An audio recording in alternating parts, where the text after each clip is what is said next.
Shalom, haleluya. Selamat jumpa Bapak Ibu Saudara, pemirsa yang berbahagia dimanapun saat ini Anda berada. Entah mungkin Anda berada di rumah atau di tempat-tempat yang lain Anda beraktivitas. Kami menyapa Anda dan menyambut Anda dengan penuh rasa syukur bahagia. Bersama-sama dengan saya, Pendeta Dr. Jefit Sumampo, dalam acara kita bersama Papi Jefit Menyapa. Saat ini kami menyapa Anda semua dengan penuh rasa syukur dan berbahagia dimanapun Anda berada. Nah, pada kali ini kita sudah memasuki episode yang kedua dari Papi Jefit Menyapa. Dan tema kita di episode ini adalah mujizat selalu tersedia. Artinya mujizat itu tersedia bagi Anda, Bapak Ibu Saudara, dimanapun Anda saat ini. Dan apapun yang Anda kerjakan, percayalah Tuhan datang kepada Anda dan menyapa Anda dan menyatakan bahwa mujizatnya selalu tersedia bagi Bapak Ibu Saudara sekalian yang berbahagia. Nah, Bapak Ibu Saudara, apa sih definisi mujizat? Mujizat adalah kejadian atau peristiwa ajaib yang sukar dijangkau oleh kemampuan akal manusia. Bisa dikategorikan sebagai peristiwa supranatural atau adikodrati yang berkaitan dengan hal-hal yang melampaui keberadaan alam semesta yang kita bisa lihat kasat mata ini. Mengapa kita mengambil tema mujizat pada episode kali ini? Sebab saat ini sesungguhnya semua orang butuh mendapatkan mujizat atau mengalami mujizat. Terlebih lagi dengan situasi kondisi negeri ini yang semua kita lagi prihatin dengan dilandanya pandemi COVID-19 yang sudah menelan sangat banyak korban jiwa dan masih terus bertambah sampai dengan saat ini. Nah, kemudian selain itu, akibat pandemi ini perekonomian negara kita Indonesia terpuruk, ya.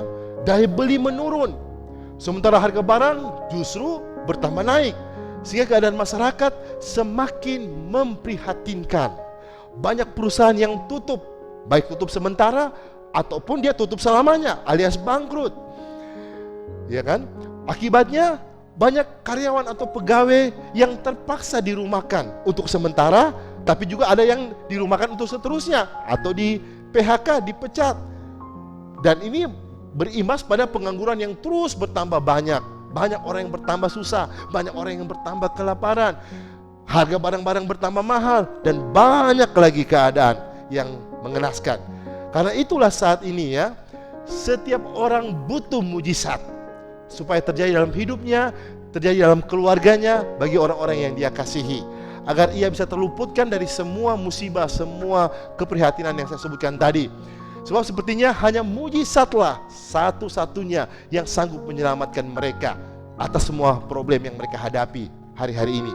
Nah, Bapak Saudara, ada dua jenis mujizat, yaitu mujizat yang asli dan mujizat yang palsu. Nah, mari kita akan lihat penjelasan tentang mujizat. Yang lebih dulu kita akan bahas tentang mujizat yang palsu dari kitab suci di dalam surat 2 Tesalonika 2 ayat yang ke-9. Kita buka sama-sama 2 Tesalonika 2 ayat yang ke-9. Demikian bunyi firman Tuhan di dalam nama Yesus. Ya, ini bicara tentang mujizat yang palsu. Kita baca sama-sama, ya. Kedatangan si pendurhaka itu adalah pekerjaan iblis dan akan disertai rupa-rupa perbuatan ajaib, tanda-tanda dan mujizat-mujizat palsu. Ya. Firman Tuhan jelaskan tentang mujizat palsu yang sumbernya atau datangnya dari iblis. Ya, kedatangan si pendurhaka itu adalah pekerjaan iblis dan akan disertai dengan rupa-rupa perbuatan yang ajaib sepertinya, tanda-tanda, tetapi mujizat-mujizat yang palsu. Jadi dari nas ini jelaslah bahwa iblis pun bisa berbuat mujizat. Tapi firman Tuhan tegaskan, mujizat iblis adalah mujizat yang palsu. Artinya mujizat itu bukan betul-betul mujizat, tapi sejatinya merupakan suatu bentuk penipuan iblis. Karena iblis tidak bisa membuat mujizat. Bapak Saudara dengarkan baik-baik. Iblis tidak pernah bisa menciptakan, karena dia bukan Tuhan. Hanya Tuhan yang sanggup berkreasi, yang sanggup menciptakan.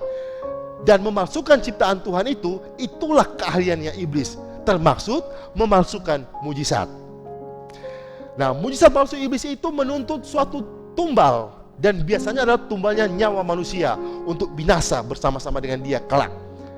Sedangkan mujizat dari Tuhan itu pasti tidak pernah meminta tumbal apapun juga, karena Tuhan memberikan apapun yang Dia berikan kepada kita manusia melalui ciptaan alam semesta, melalui mujizat juga, itu tidak pernah meminta tumbal apa-apa. Tuhan berikan dengan tulus dan ikhlas.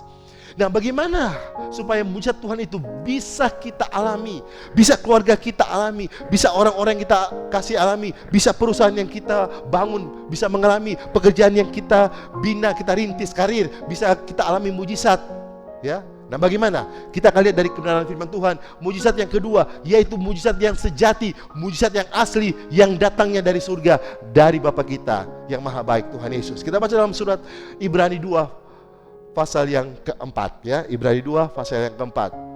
Situ dikatakan demikian firman Tuhan. Allah meneguhkan kesaksian mereka oleh tanda-tanda dan mujizat-mujizat, dan oleh berbagai-bagai penyataan kekuasaan dan karunia Roh Kudus yang dibagi-bagikannya menurut kehendaknya. Oh, haleluya, firman Tuhan ini. Nah, ini merupakan sebuah peneguhan, ya. Nas tadi yang kita sebutkan adalah sebuah peneguhan yang sumbernya dari Kisah Para Rasul juga. Salah satu peneguhannya Kisah Para Rasul 1 ayat 8 yang dikatakan bahwa tetapi kamu akan menerima kuasa kalau Roh Kudus turun ke atas kamu, dan kamu akan menjadi saksiku di Yerusalem dan di seluruh Yudea dan Samaria dan sampai ke ujung bumi. Nah, contohnya bagaimana, ya, Paulus buat mujizat itu dalam Kisah 19, dalam Roma 15, dan ada banyak rasul yang membuat mujizat melalui pemberitaan kesaksian mereka. Tuhan sertai dengan mujizat-mujizat dan tanda-tanda heran. Oh, puji Tuhan, luar biasa.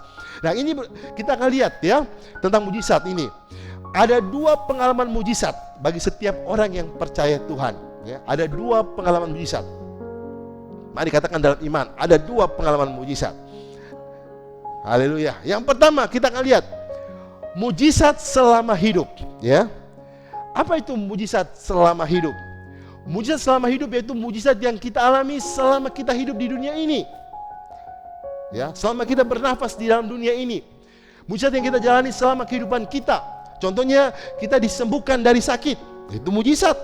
Ya, bahkan mungkin dokter mengatakan ini penyakit Anda sudah tidak bisa disembuhkan lagi, sudah tidak ada obatnya, ya. Anda makan saja yang enak, ya, nikmati hidup karena hidup Anda tidak akan lama lagi, ya kan? Tiba-tiba Anda mengalami mujizat, Anda disembuhkan dan Anda tidak mengalami kematian, disembuhkan dari sakit terminal yang sebenarnya bisa membawa maut, tapi Anda sembuh, itu mujizat. Kemudian Anda diluputkan dari kematian, ya kan? Anda dihindarkan dari celaka. Anda membawa kendaraan tiba-tiba hampir celaka yang harusnya bisa merenggut nyawa Anda, tapi Anda dihindarkan, ya, oleh perbuatan mujizat dari Tuhan. Itu juga mujizat. Dan mungkin Anda diberkati secara tak terduga. Anda mungkin sudah seharusnya di PHK, sudah seharusnya perusahaan Anda bangkrut, tapi Tuhan tolong, Tuhan berkati Anda dengan mujizatnya sehingga Anda lolos dari semua itu. Itu yang pertama, mujizat selama Anda hidup di dalam dunia ini. Mujizatnya sifatnya sementara. Tetapi ada mujizat yang kedua, ya. Kalau pertama mujizat selama hidup, yang kedua mujizat hidup selamanya, ya kan?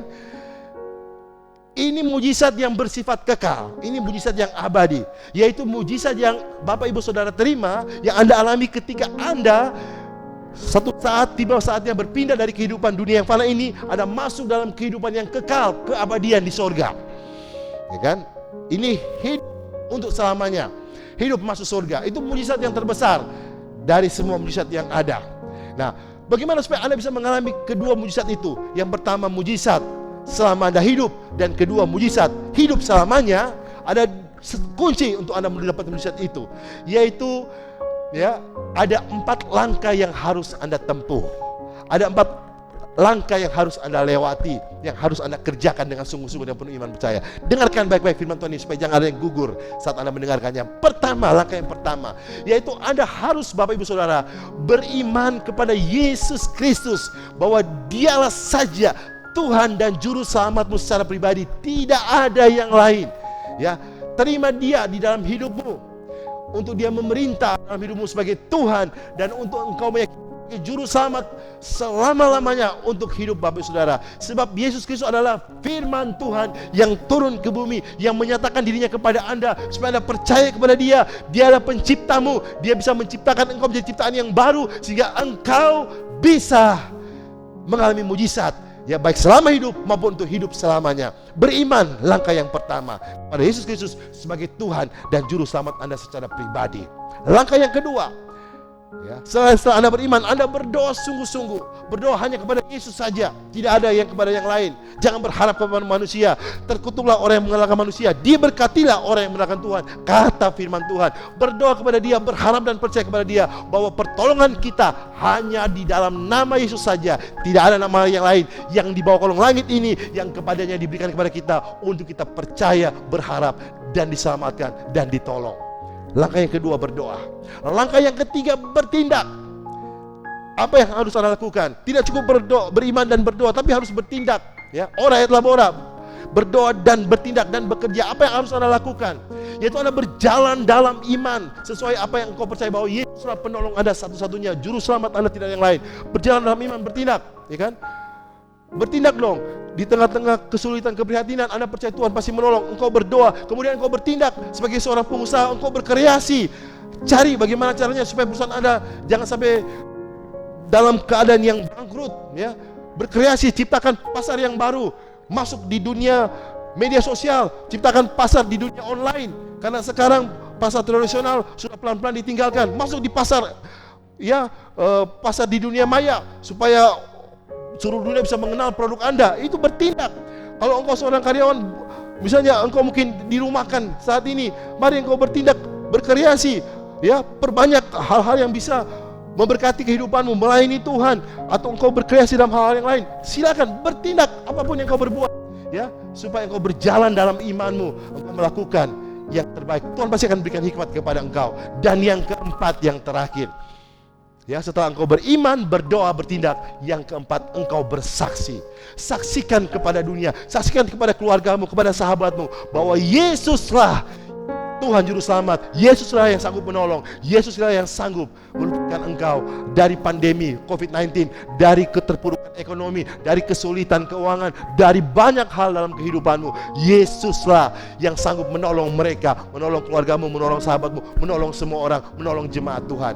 Dengan mengambil keempat langkah tersebut, maka hidupmu, Bapak Ibu Saudara, pasti di dalam jaminan tangan Tuhan. Sehingga kita tidak perlu takut, cemas, bimbang, karena pengharapan kita dalam Dia takkan pernah mengecewakan kita. Amin. Haleluya. Kiranya Tuhan Yesus memberkati kita semua, Bapak Saudara. Engkau diberkati lewat firman Tuhan ini, lewat renungan yang singkat ini, sehingga hidup kita semua bisa mengalami mujizat. Mujizat selalu tersedia buat Anda semua, buat kita sekalian, asalkan kita percaya kepada Tuhan. Mari kita berdoa. Haleluya.